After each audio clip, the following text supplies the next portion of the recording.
Bruno Moreira mengalami nasib kurang beruntung di laga pekan ke-21 Liga 1 Indonesia. Pemain asal Brasil itu dicadangkan oleh pelatih Paul Monster. Keputusan ini mengejutkan, karena Bruno selalu menjadi starter di setiap laga musim ini. Lebih mengejutkan lagi, ban kapten yang selama ini melekat di lengannya kini beralih ke penjaga gawang Hernando Ari. Spekulasi pun beredar statusnya sebagai kapten telah dicabut oleh tim pelatih. Hal ini semakin diperkuat dengan keputusan Paul Monster yang juga mencadangkan Slavko Damjanovic di laga yang sama. Secara performa, Bruno memang mengalami penurunan signifikan dibanding musim lalu. Hingga pekan ke-21, jebolan Akademi Santos FC itu hanya mencetak 4 gol dan 1 assist. Dari 4 gol tersebut, 3 diantaranya berasal dari titik putih. Hal ini membuat produktivitasnya sebagai ujung tombak Persebaya Surabaya mulai dipertanyakan oleh banyak pihak. Meski demikian, Paul Monster membantah pencadangan Bruno dan Slavko berkaitan dengan kritik CEO Persebaya Surabaya, Azrul Ananda. Sebelumnya, Azrul sempat menyinggung beberapa pemimpin di tim yang gagal tampil maksimal. Paul menegaskan keputusan tersebut murni karena kebutuhan taktik. Ia menyatakan, tidak ada intervensi dari pihak manapun terkait susunan pemain di laga melawan Persita.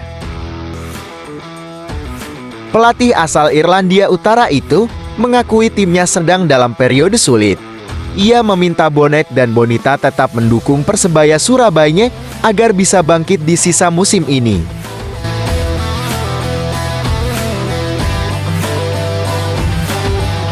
Periode Januari tahun 2025 bisa dikatakan sebagai periode terburuk Persebaya Surabaya musim ini. Bagaimana tidak? Menjalani 4 pertandingan, tim asuhan Paul Monster ini tidak meraih satupun kemenangan. Lebih parahnya lagi, dari 4 laga itu, 3 diantaranya berakhir dengan kekalahan. Salah satunya kalah di kandang sendiri, yaitu Stadion Gelora Bung Tomo.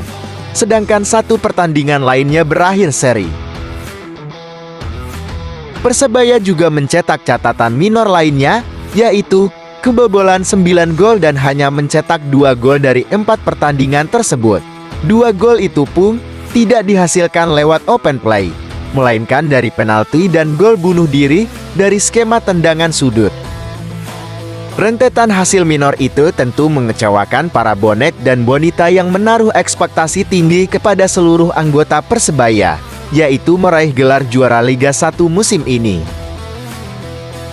Ayolah, sampai kapan mau seperti ini? Sekarang Persebaya sudah ada di atas, masa tidak mau untuk meraih gelar juara? Ayo bermainlah seperti orang Surabaya, kata salah satu pentolan bonet. Demi meredam kekecewaan di hadapan para bonet, Coach Paul Monster pun meminta maaf kepada seluruh supporter atas rentetan hasil buruk timnya dalam 5 pertandingan terakhir di Liga 1 musim ini. Saya meminta maaf atas apa yang terjadi pada Januari ini, tapi Januari ini sudah selesai, sekarang harus fokus pada Februari, kata Monster saat menemui supporter. Persebaya Surabaya dalam tekanan setelah menelan 4 kekalahan beruntun di Liga 1 Indonesia. Posisi Paul Monster sebagai pelatih pun semakin terancam. Sempat menjadi pemuncak klasemen, Persebaya Surabaya kini turun ke peringkat 3 dengan 37 poin. Mereka tertinggal 6 angka dari Persib Bandung yang berada di puncak klasemen sementara. Monster menegaskan tekadnya untuk membawa Persebaya Surabaya kembali ke jalur kemenangan. Kami ingin mengakhiri Januari dengan cara yang positif. Jika menang besok, kami bisa naik ke posisi kedua klasemen, kata Monster dalam konferensi pers. Pelatih asal Irlandia Utara ini menegaskan ia tidak panik, meskipun berada dalam tekanan besar. Menurutnya, perjalanan musim ini masih panjang dan membutuhkan konsistensi. Saya selalu bilang, ini bukan lari cepat, ini maraton. Perjalanan masih panjang dan kami harus tetap fokus, tegas Munster.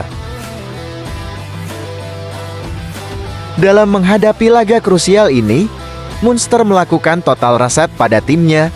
Ia menekankan pentingnya mentalitas juara dan kebersamaan di dalam skuad.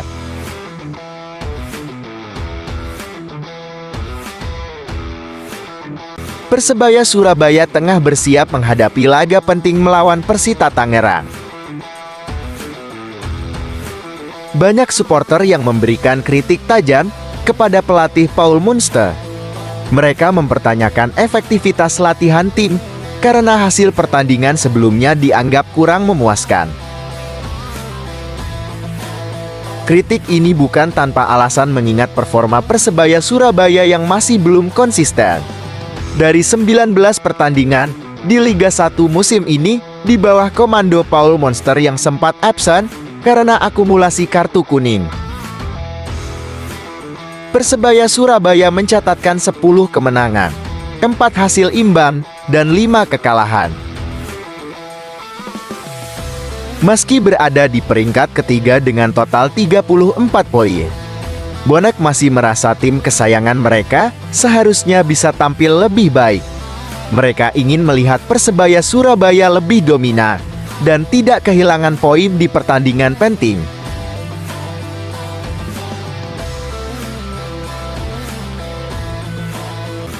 Menjelang laga penting melawan Persita Tangerang pada pekan ke-21 Liga 1, sesi latihan Persebaya Surabaya di lapangan ABC, Stadion Gelora Bung Tomo, menjadi pusat perhatian para bonek. Para pendukung setia Persebaya ini tak hanya memantau persiapan tim, tetapi juga menyoroti kehadiran dua sosok pemain yang dianggap krusial dalam kebangkitan tim. Pada sesi latihan, hadir gelandang serang asal Meksiko, Francisco Rivera, yang sebelumnya absen beberapa pekan karena cedera.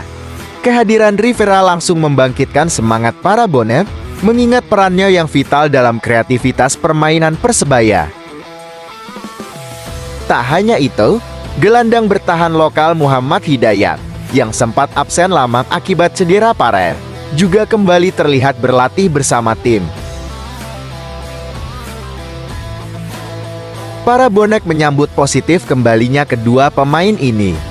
Mereka berharap duet Rivera dan Hidayat dapat membantu Persebaya bangkit dari keterpurukan.